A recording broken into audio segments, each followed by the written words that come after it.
দর্শক আমরা বিরতির আগে বিপিএল নিয়ে আলোচনা করছিলাম। বিপিএল কেমন চলছে, কেমন হতে পারে, বা যে কয়েকটা ম্যাচ আছে উত্তেজনা কতটা জমে উঠবে সেই আলোচনা এখনো বাকি আছে। এই পর্যায়ে আমরা যুক্ত করে নিতে চাই আমাদের আরো একজন অতিথিকে। আমাদের সাথে এই মুহূর্তে যুক্ত হচ্ছেন সাবেক ক্রিকেটার মোহাম্মদ আলী। মোহাম্মদ আলী, শুভ সকাল, স্বাগত একাত্তরের খেলা যোগে। নিশ্চয়ই আপনি আমাদের আলোচনা শুনছিলেন। আমরা বিপিএল এর সবকিছু নিয়ে আলোচনা করছিলাম আপনার সাথে।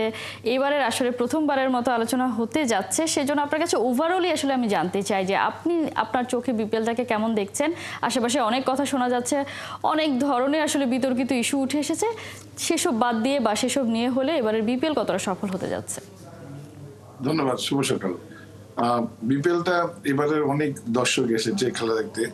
আপনারা দেখেছেন যে আগের তুলনায় টিকিটও বিক্রি বেশি হয়েছে, কারণ টিকিটটা ছিল অনলাইনে, যে মানুষ যেন টিকিট থেকে বঞ্চিত না হয়। আর সবচেয়ে বড় বিষয়টা হচ্ছে বাংলাদেশের দর্শকরা, অন্যান্য যে ফ্র্যাঞ্চাইজ লিগ হয় অন্যান্য দেশে, দেখা যাচ্ছে আমাদের এখানে কিন্তু দর্শকরা অনেক অনেক অনেক ভদ্র এবং ভালো আচরণ করছে। যে অনেক সময় দেখা যাচ্ছে বিজি টিকিটের ঝামেলা থাকলেও যে দর্শকরা অনেক ঠান্ডা মাথায় খেলা দেখছে। আর বেসিক্যালি খেলা যেগুলো হচ্ছে সেগুলা কিছু কিছু মানে খবর পাচ্ছি আমরা যে পাতানো খেলার বা অন্যান্য বিষয়ে যে এরকম আলোচনা হচ্ছে, যে মানে এটা খুবই দুঃখজনক।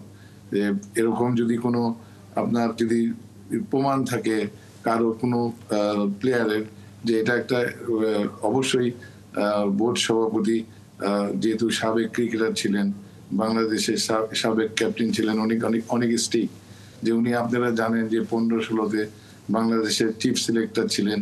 উনার কথা মতো যে কারো কথা যে উনি শুনবেন না, যে যেটা উনার দৃষ্টিতে বা যেভাবেই ভালো হোক সেভাবেই সে টিম করতো। আর সেটা বাংলাদেশের কিন্তু পারফরমেন্সও ভালো ছিল। বাংলাদেশ, অস্ট্রেলিয়া, তারপর আপনার ইন্ডিয়া, পাকিস্তান সবাইকে হারিয়েছিল ওই টাইমে।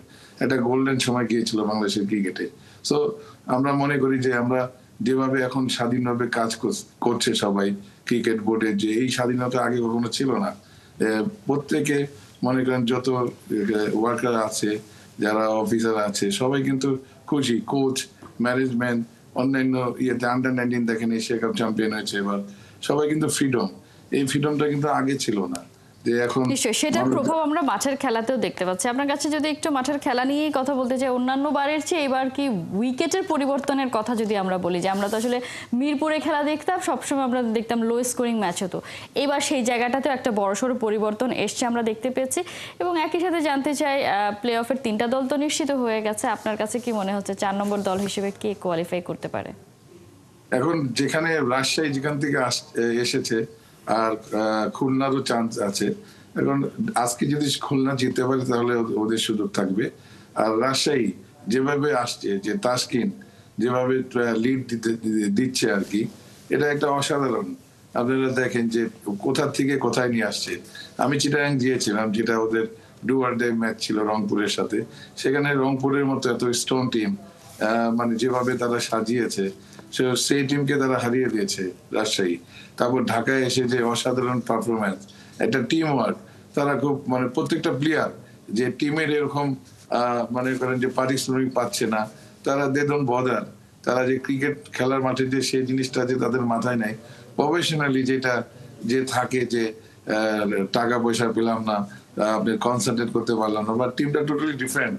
আপনি দেখেন যে কিভাবে তারা ম্যাচগুলো বের করে নিয়ে আসতেছে, অসাধারণ যেটা টিম পারফরম্যান্স। মোহাম্মদ আলী, আপনার কাছে কি সামহাও মনে হয় কিনা যে এটা আসলে তাসকিনকে ক্যাপ্টেন্সি দেওয়ার পরেই এই পরিবর্তনটা এসছে? মানে আমরা দেখেছি তাসকিন দায়িত্ব পেয়েছে, দলের সমস্যাও কিন্তু শুরু হয়েছে, বাইরের যে সমস্যাগুলো, কিন্তু সেটার প্রভাব কিন্তু মাঠে আমরা পড়তে দেখিনি, বরং তারা ঘুরে দাঁড়িয়েছে। এটা কি শুধুমাত্র ক্যাপ্টেন্সি পরিবর্তনের জন্যই কিনা? অবশ্যই, আমিও ফাস্ট বোলার ছিলাম, আমি ফাস্ট বোলারের প্রতি দুর্বল থাকবো। দেখেন 92 ওয়ার্ল্ড কাপে ইমরান খান ক্যাপ্টেন ছিল ফাস্ট বোলার, না 83-তে কপিল দেব ক্যাপ্টেন ছিল। এখানে সামনে মনে বাংলাদেশ ক্রিকেট বোর্ডের উচিত যে তাসকিনকে নিয়ে চিন্তা করা। তাসকিন কিন্তু অনেকদিন হয়ে গেল বাংলাদেশে ক্রিকেটের খেলছে। আপনারা দেখেন অনেকগুলো ওয়ার্ল্ড কাপ, তারপর আপনার অন্যান্য দেশের সাথে দেশের বাইরে যেভাবে খেলছে, অনেকদিন হয়ে গেল। সে একটা এখন এক্সপিরিয়েন্স, তার আইডিয়া আছে যে কোন সময় কি করা লাগে। এটা পেস বোলারের অনেক অনেক চিন্তা থাকে যে ম্যাচ বাই করার জন্য, যে সুযোগ থাকে যে একটা ব্রেক থ্রু, এটা বলারের থেকে কিন্তু একটা ব্রেক থ্রু দেওয়া আর ব্যাটসম্যানের থেকে রান নেওয়া।